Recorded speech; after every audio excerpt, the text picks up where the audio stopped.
Welcome to real-time VHP cooking, where I'm going to be cooking some chickpea flour eggs real-time because I've been getting some comments about people having trouble making them.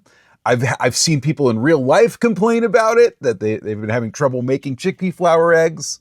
So I'm going to do it again. I'm going to make a video cooking them from beginning to end, basically real time, maybe a few cuts.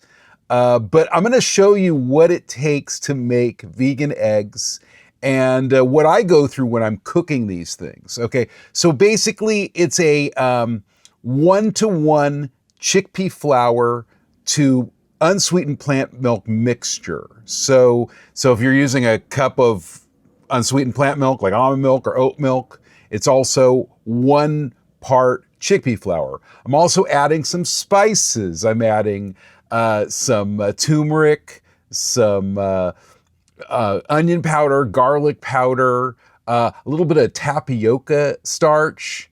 And then also when I put the finishing touches, I'm going to go ahead and make some black salt at the very end. Okay, so right now I'm heating up my source, my heat source, okay? I got my mixture put together. I mean, pretty much anyone can make a mixture. You just kind of put all the different ingredients together. I think the real trick is cooking this properly. And today, I don't know if I cooked it super properly. I wanted to make a simple chickpea egg. And so basically I'm oiling up my pan and I'm actually adding a little more oil because I don't want it to stick.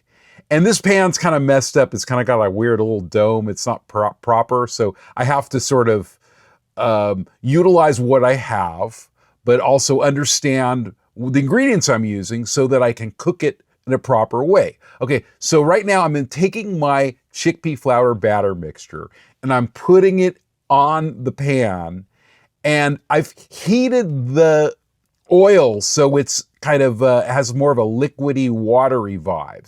So, and then I just basically keep one layer of the chickpea liquid batter on the pan. I just leave it there. It's about a medium low heat. It's not super hot, not scorching hot. It's not super low. It's kind of like a little higher than low, okay? And you'll also notice that right now, the color of the chickpea flour is actually changing a little bit. And now the batter's actually getting a little browner on the edges. But I actually had an issue with this particular pan where everything was sort of pooling up on the corner. So I'm gonna have to do a little bit of finessing in order to make sure that the chickpea flour is cooked entirely through, okay? But mainly, I'm just making sure that I get one side cooked entirely. And I'm checking the edges here, and I'm noticing like, okay, this looks good, but that other side does not look good. It seems like it's not getting as much heat. It's more gummy. Now, a lot of people, they'll just go ahead and they'll pour the chickpea fluid in, and then they'll just sort of scramble it up. And that's a big mistake. The best thing to do is to make sure that you cook one side almost entirely through so that you can flip it over to the other side. Presently, I'm just kind of figuring out and strategizing, like what exactly am I gonna do? How am I gonna flip this over?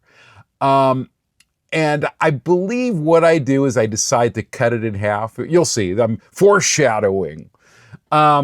So anyway, have you done this with chickpea flour before? Have you made vegan eggs? Sometimes I make them with mung beans. I've also made vegan eggs with pumpkin seeds.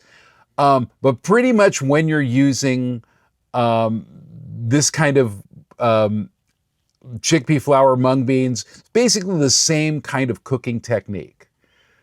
Okay, and I'm noticing now that it's almost done on that side, except for that one little edge on the area there on the other side, the corner. But I'm gonna go ahead and start flipping it soon. Who knows? Also, this chickpea flour recipe is inspired by Indian cuisine, besan shila, and us vegans are indebted to East Asian Indian cuisine. because that's where we get a lot of our proteins and our food from. So this is definitely inspired by Indian food here, this particular dish. Okay, so I actually, what I did was I tilted the pan a little bit so more oil went over to that corner section, which is sort of a problem section. But I'm also noticing that it's really time for me to flip that other side. So what I do is I go ahead and I break it in half and I flip it. Okay. And then you want to cook the other side. The other corner I'm noticing is still a little gummy, hasn't been cooked through yet. So I'm just kind of, getting it closer to the center of the pan so that it can properly cook through on that side one. Meanwhile, the other side of the egg is doing fine. That top part is doing great. And then, just sort of waiting, making sure that I don't do much with it. No scrambling, no craziness. Okay, yeah, now I go ahead and I flip that other side too. Okay.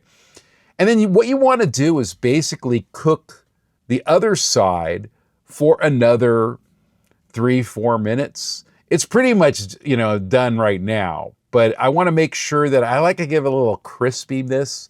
Now, there's other ways to make vegan eggs a little fluffier. Sometimes I like to add sparkling water to give it a fluffy vibe. I love to use aquafaba also. Oh, I made some starch bacon. So what I'm going to be doing is I'm going to put together a sandwich, and it's basically a riff on a sandwich by a fancy coffee shop called Community Goods. They make this thing called a breakfast slider, and it's obviously not vegan. So I'm making a vegan version of the Community Goods slider, and I had some kind of like a sandwich bread that I got at Trader Joe's, which isn't bad for what I'm doing here. Oh, and now I'm scrambling the egg. So basically the egg is done. I was having a little trouble. I guess the egg was really holding together, or maybe I didn't want to be too aggressive with my nonstick surface. But eventually I think I took 2 spatulas and I went ahead and I scrambled it a little more. That's the complete vegan egg. So it's ready to go. And then I'm assembling my sandwich.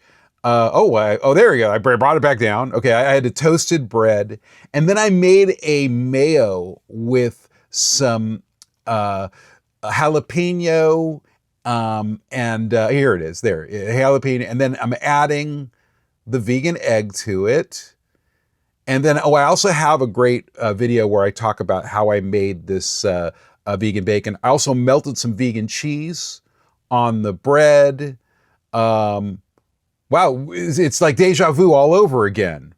I'm just going to keep going. I remember this. I remember doing this. Okay, the sandwich is together. I'm giving a little bit of a cut. I remember the bacon was a little rough because it was so crispy. So I had a little trouble cutting the sandwich. And then there's my sandwich. Okay, so thanks for watching. Like and subscribe. Follow me. I'm trying to build this platform. I want more people to see long-form content like that. So thanks for watching.